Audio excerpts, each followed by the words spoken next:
Hey, how's it going, guys? And welcome back to another episode of Tales from the Stash. For you new guys, my name's Philip, and I like cheese. Yes, I like cheese. Cheese is good. Anyway, so I'm taking a break from the Hellcat kit for the moment for the four of you who watch these videos on Filthy's workbench. The only reason why I'm on break on it is because I gotta wait for the wash to dry and amongst other things. So, once again, I'm going to share something with you today. And today, I got goaded into it with a model group, and it's a group build, and it's the Monogram F4 Phantom 2. I'm actually working on this boxing, so I can't show you too much of that, but I got the same one. Ta-da! You know what the difference is? This one was molded in Germany. The other one was actually molded in the States in the 1970s. Well, let's see. So F4 Phantom served in the Navy, Air Force, Marines, many variants, reconnaissance, fleet defense fighter, drop bombs, you name it, it did. The last combat mission in the United States Air Force was the Desert Storm with Wild Weasel, and amongst other things in the world. And we'll leave it at that. Phantom is just one hell of an aircraft. And as for the kit itself, now, the Monogram kit is a fantastic kit. It was actually one of the better kits that they made back in the late 70s. And for you guys who are familiar with Monogram, they were actually one of the better kit companies around. Eventually they merged with Revell, then they got absorbed by Revell, and now all the kits are under the Revell label. To me, it's still Monogram. And this kit is a particular favorite of mine because it helped me build during my early years of my model building. It taught me how to use filler, how to use fill and sand, I should say, putty, sanding, detail painting, patience, how to use liquid cement, and generally it's a really good kit to work with. And I know a lot of people turn around and say, hey, Monogram's got raised panel lines that fit so-so. You know what? This was the only game in town for a while if you wanted certain subjects. I mean, Hasegawa made some great kits during that time, but some of the kits were way up. Like the price tag was a little high to reach. And this was a good alternative, especially this one. And also, you got to keep in mind, some of Hasegawa's kits when they first came out were also raised panel lines, so let's not go there. Anyway, without further ado, so this kit is, for a while, until the Academy kit came along and said, this is the best kit, the Revell Monogram Phantom kit was arguably probably the best kit in 148 scale. I mean, Hasegawa had a F4C and D kit, but even though the detail was somewhat better than a Revell Monogram, it didn't have the engraved panel lines. And between the price tag and the limited sort of weapons, it's kind of disappointing, which made this kit a lot better. And the reason why it's a lot better is because of the price tag, the selection of weapons, and the fact that you get a gun pod. That's a nice bonus. And if you don't want a gun pod, Monogram makes it, well, Revell, I should say. Monogram actually molded an F4J kit, which is, the only difference is pylons, and other little odds and ends make it a Navy variant. You don't feel, and the wings, they're essentially the same. Just fill, if there's any hooks in it, like catapult hooks, fill them in. Nobody will notice the difference. That's not a problem. You just switch the rings around. Get yourself a fuel tank, problem solved. But that's another thing. We'll talk about that after. So anyway, no further ado with this kit. Since I'm working on the first boxing, the first issue is actually in a green here, but I'm going to show you the one from Revell Germany, which is in a green, which is not green. Green, yeah, okay. Hello, my name is Phil, and I live in a tree. No, this kit is actually molded in gray, in a light gray, but I will try to show you everything I can here. You might not see it, but now, even though the panel lines are raised and fit so-so, it's still one of the better kits available, and especially for the money. Matter of fact, here is the parts right here. This is the underside, but this was actually quite well molded for a kit going back to the late 70s. Matter of fact, here's the cockpit sidewall interior. You don't really need photo etch for it, and you really shouldn't need any. If you want to scratch build anything, feel free, but you really shouldn't feel the need to use any photo etch parts. As a matter of fact, you probably don't need it. Here is the port side. This is the interior, once again, cockpit. This is actually accurate for the Air Force Phantom, as you can tell here. It's got the radome, the sensor. Now, The Navy version has one similar to this, the F4B/N, but it was an infrared seeder. This was mostly the, I don't know what it was there. I think it was just here to use decorations. But here's the flaps if you want to drop them. Sparrow missiles. This is actually the airframe.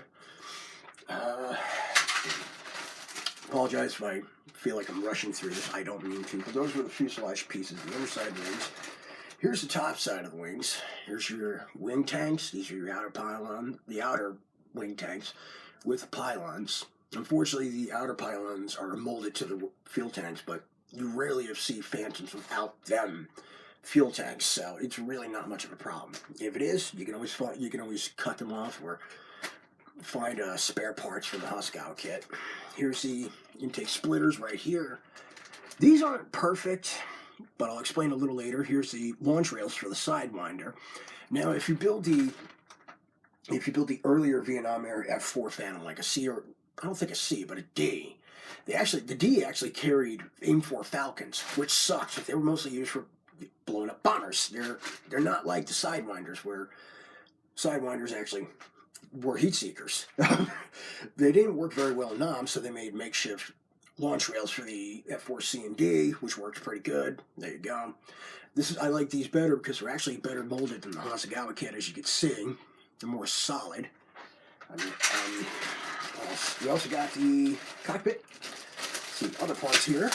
Like I said, I'm showing you the Rebelle Germany one because I'm working on the old Monogram. ECM pods. This is what I mean by more ordnance. Here's an ECM pod.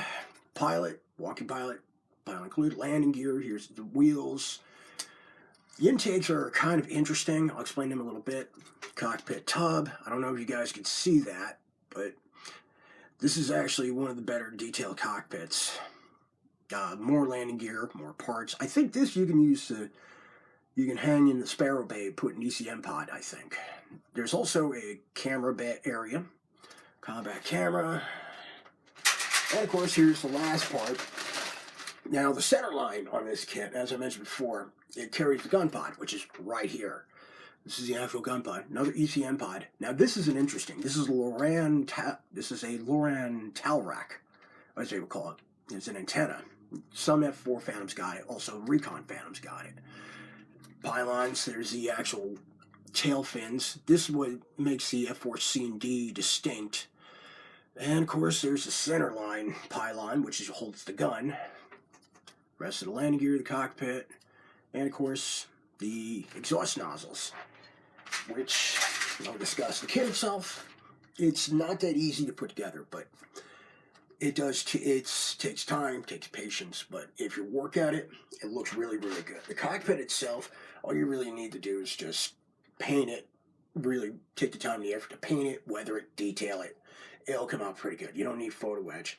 If you want to, you can. Personally, I'd say you really don't need it. It's everything you need in there. The kit goes, like I said, the kit, it's not that, it's a Monogram. It's above average detail, so fit. Apologize for looking awkward here.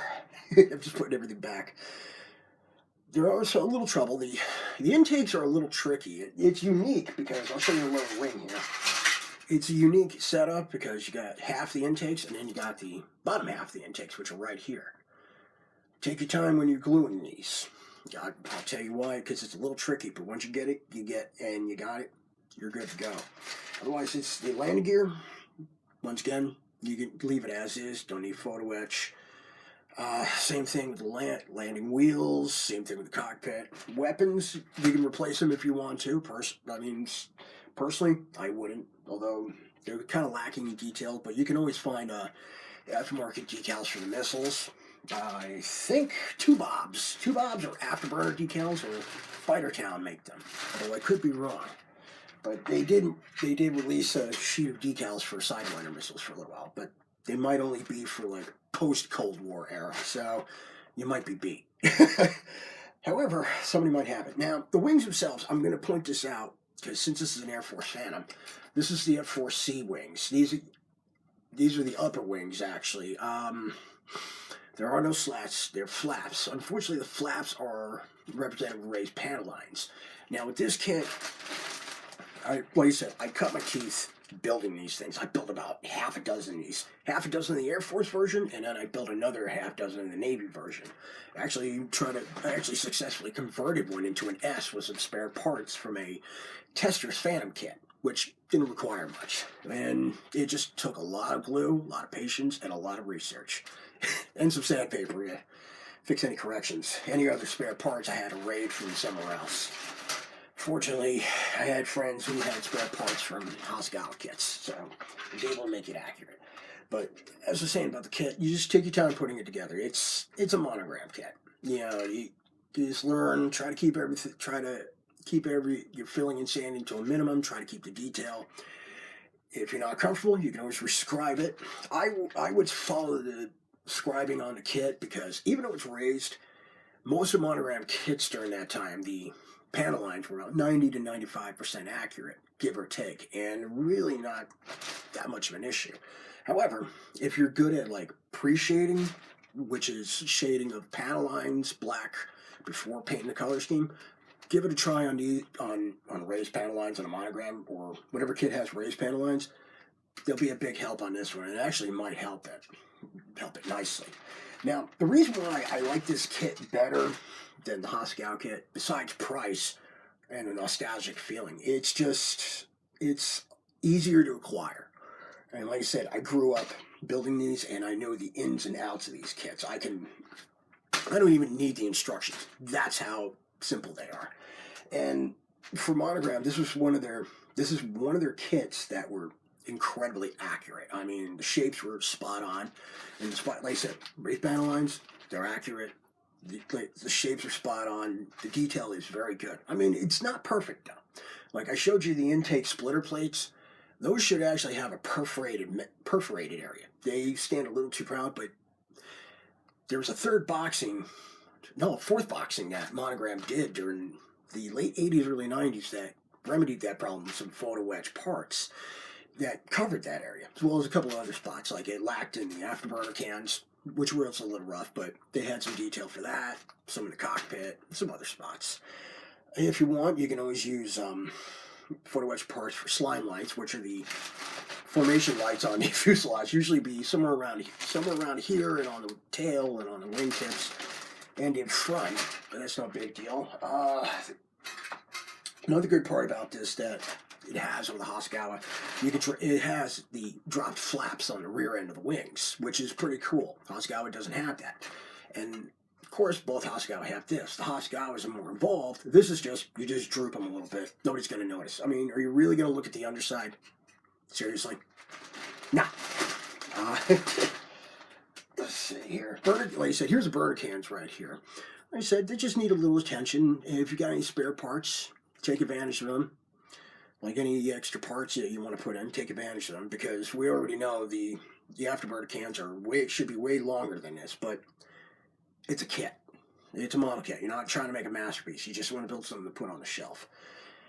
And that's the extent of that one. Now, as for the rest of the kit, now, most of the instructions stayed the same over the years, with the exception of Revell Germany and the most recent boxing. I will show you here. This is actually Revell Germany's instructions. I would suggest ditching these, but save them for...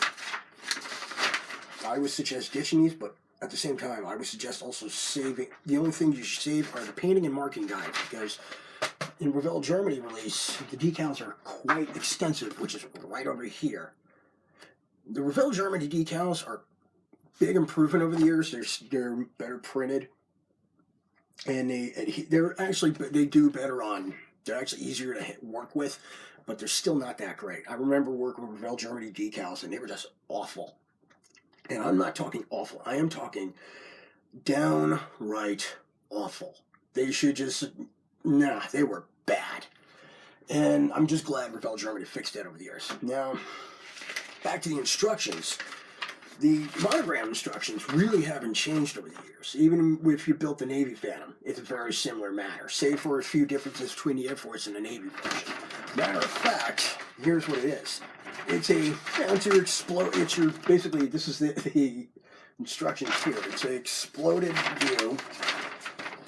It used to be like a booklet-like, but you could tell this is pretty involved. And you should save these instructions because they come in handy. Especially when you got a Revell Germany release. This is painting marking guide. For a while, Monogram would put the federal standard right here, colors for the interior and exterior. Otherwise, paint colors that you needed for this were pretty generic. Instead of using like actual colors, for example, cockpit would just be gray, when it should be dark dull gray or everything else. And like I said, outside of that, if you do your research, you know what the colors are, so you shouldn't have any problems with them. And it's, like I said, it's a very good kit itself. And here's the decals. This is actually, like I said, I got the first boxing for the Monogram kit. This is first boxing. The stenciling, quite extensive.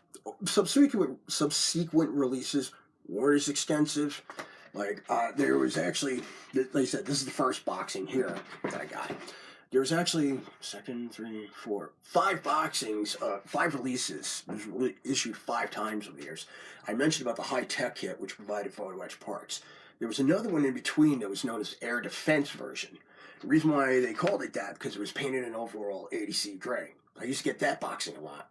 And they started adding the later version of the A9 Sidewinders. This is from Revell Germany, by the way.